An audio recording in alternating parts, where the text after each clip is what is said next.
Antes da pandemia do novo coronavírus, existiam no país cerca de 1.300.000 estabelecimentos de food service que empregavam diretamente mais de 6 milhões de pessoas.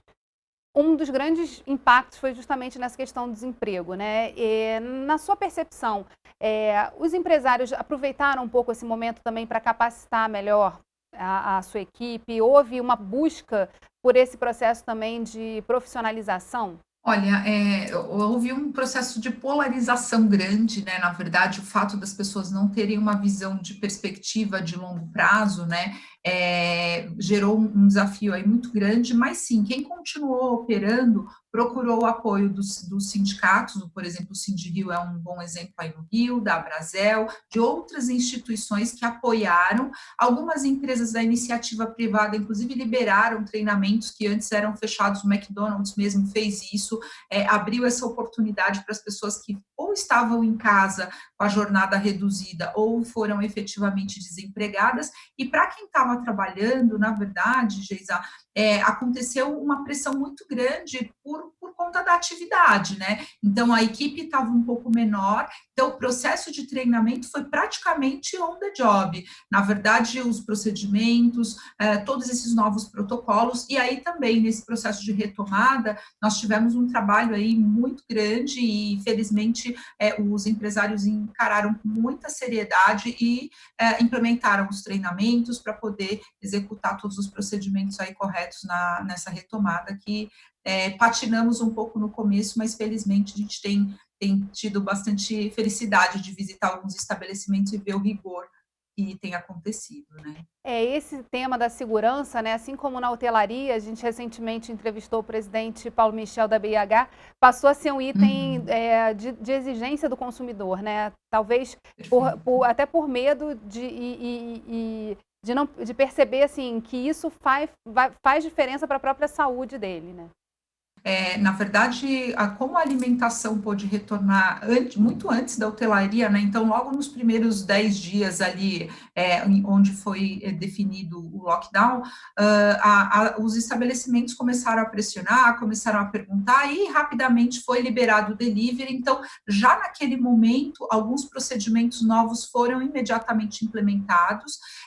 As pessoas, na verdade, não tinham tanta visibilidade, mas as normas e procedimentos de produção são extremamente rigorosos. Os restaurantes que têm uma seriedade trabalham com muita qualidade nesse sentido, e acho que mais de 90% das ações já eram muito eficientes com relação ao coronavírus. O que aconteceu foram camadas adicionais, desde o recebimento do produto até o processamento e muito mais na embalagem, né? Teve gente que colocava uma embalagem adicional no delivery para que o cliente tivesse ainda mais segurança, né? E manteve isso agora no retorno das atividades, gente. Em termos de atuação no estado do Rio de Janeiro, vocês têm feito um diálogo mais próximo com as instituições, assim, de Rio, a Brasel, como você mesma citou aqui. Como é que tem sido esse Sim. relacionamento? Há uma agenda de trabalho conjunta? Olha, Geisa, nós temos aí uma regional, inclusive nossa, da Gouveia Food Service, instalada aí no Rio de Janeiro. Nós temos trabalhado muito em apoio, sim, aos empresários, temos feito workshops em conjunto com as associações, gerado conteúdo. Nesse momento, a gente está finalizando uma plataforma de ensino à distância também, para podermos oferecer esse conteúdo.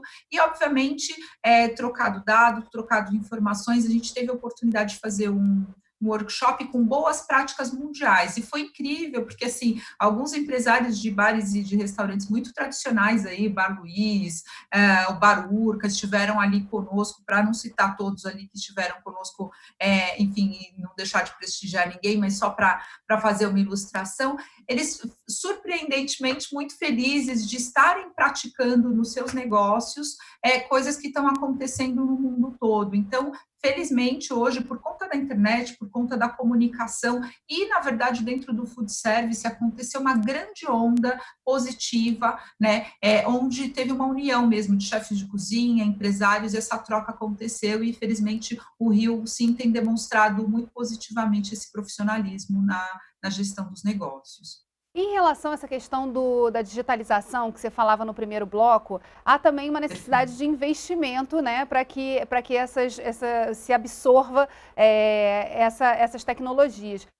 Como é que, na sua percepção, assim, qual vai ser o desafio aí para os empresários na absorção dessas tecnologias? Algumas são muito mais de fácil uso, mas outras nem tanto. Você precisa treinar todo mundo, refazer uma série de procedimentos. Como é que isso tem acontecido no campo? Há de sempre, né, de se enfrentar uma primeira resistência, né, das pessoas, faz parte, somos humanos e temos essa característica, mas as empresas de tecnologia se mostraram bastante parceiras. Além disso, surgiram algumas startups que, por característica, óbvio, de uma startup, ela procura olhar de uma maneira muito cirúrgica alguns pontos e ir direto nessa dor ali, apoiando. Então, o que nós temos hoje no mercado são algumas iniciativas importantes do próprio Sebrae, né, Cindy Rio, a Brasel, outras instituições aí, mas facilitando o acesso a essa tecnologia financeiramente e também o apoio das empresas de tecnologia de uma maneira bastante ampla. Em relação também a essa questão do ensino à distância, né?